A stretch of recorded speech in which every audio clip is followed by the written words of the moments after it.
give me your name Thom Collier. and why are you running for commissioner? I'm running for commissioner. Of course, I've been a lifelong resident of Knox County and love this community, love the county, and would like to bring the experience that I've gained in the last 10 years in public service to the county commissioner's office.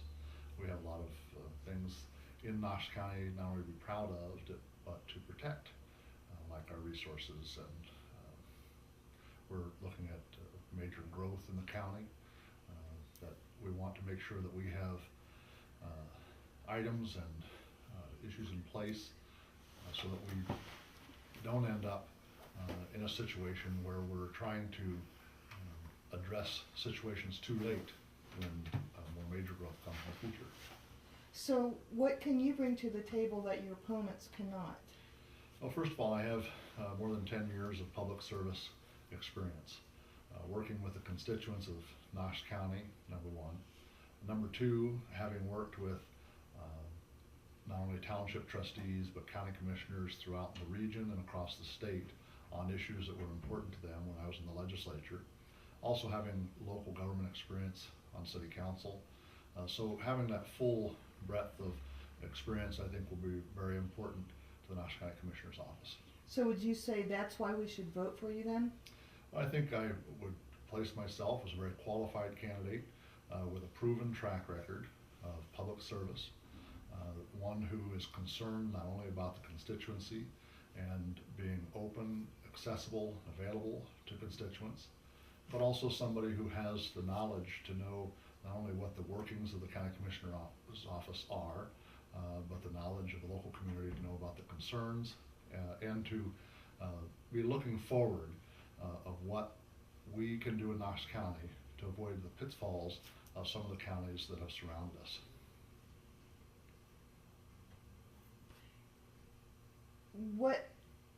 How would you avoid those pitfalls?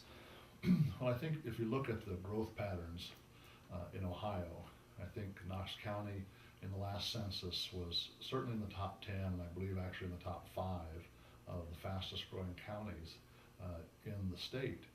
If you look back a few years, you saw Delaware County inching up in those same types of numbers. Licking County, Delaware County, Medina County, Knox County have all shown substantial growth. Ours coming from the south up, Medina County primarily coming from the north down. This puts a strain on resources, infrastructure, government as far as how they function, who they serve. These are the kind of things we want to be proactive about. There are also a number of issues that are coming that weren't issues 5, 10, or 20 years ago. When you look at alternate fuel sources, whether it be wind or solar, or a lot of these issues I dealt with in the legislature and saw many counties who tried to struggle with these issues too late. Construction demolition debris, landfills, those types of things, again, a more proactive approach can help us better equip ourselves in Knox County to be prepared for the types of growth that are likely to come to Knox County. Okay. And how much time will you commit to doing the job? As with anything else I've done, I'll commit all the time that's necessary. Okay.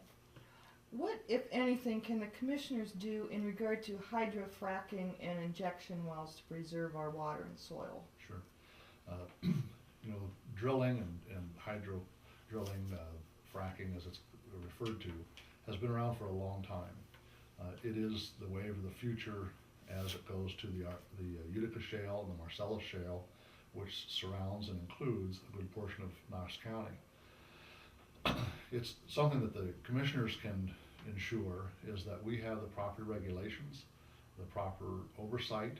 We work closely with the Department of Natural Resources, with the energy providers, with all of the interested parties to make sure that we're protecting very valuable resources that we have here in Knox County, including our water table, which is one of the primary resources of Knox County. We're blessed with a very good water system here. We saw years ago when the issues came up with Delco and Morco taking water from Knox County to those areas.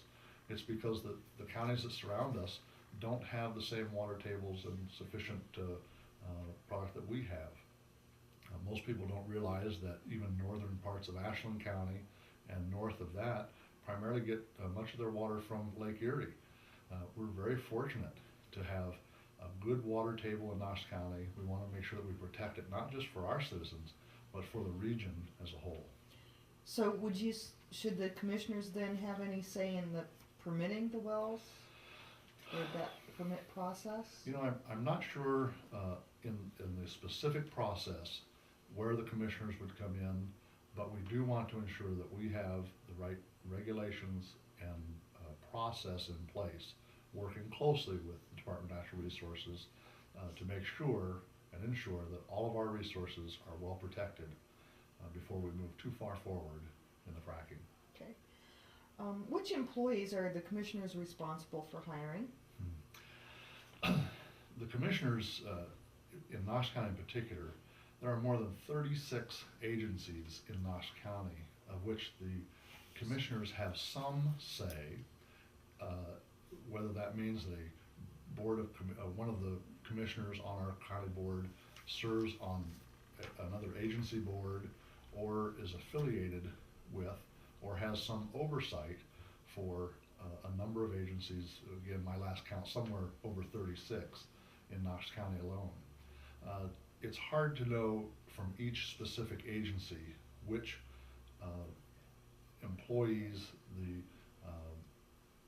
commissioner's office is ultimately responsible for.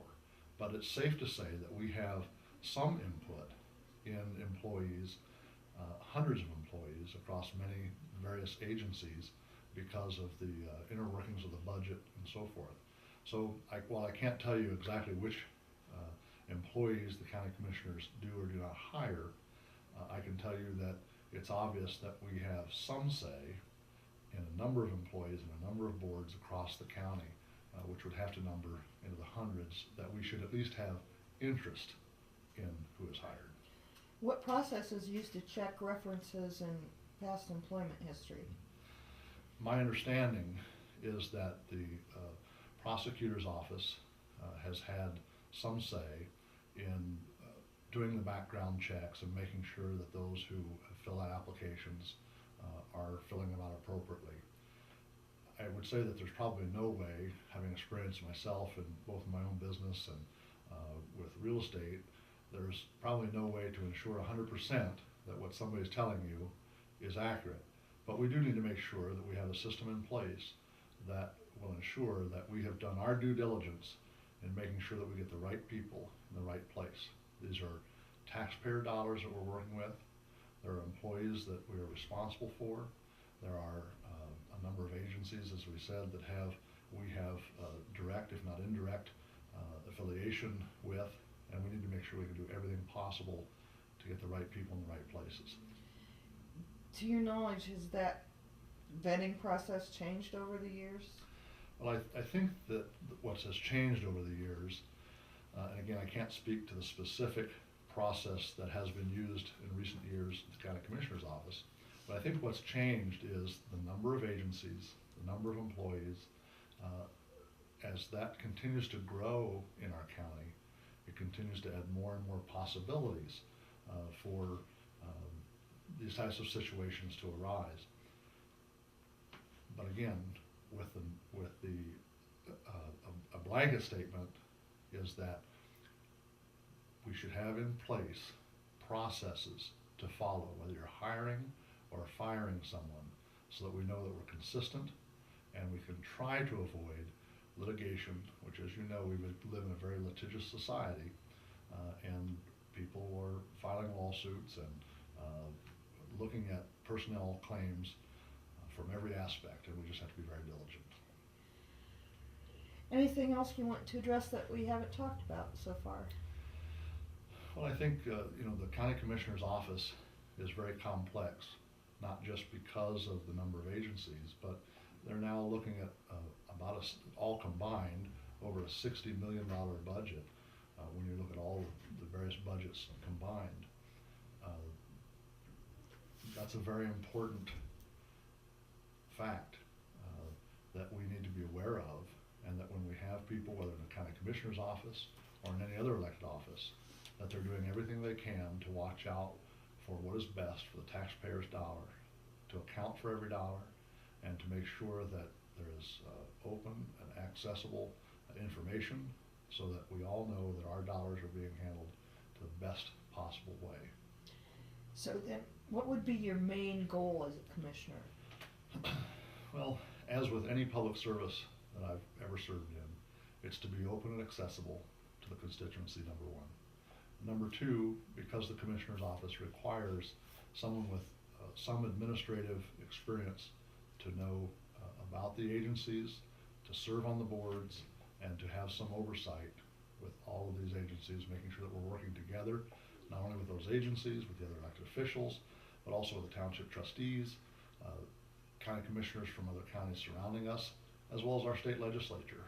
And I believe I have the best experience and the best ability to do that in the Knox County Commissioner's Office. Okay. Anything else? No. Thank you.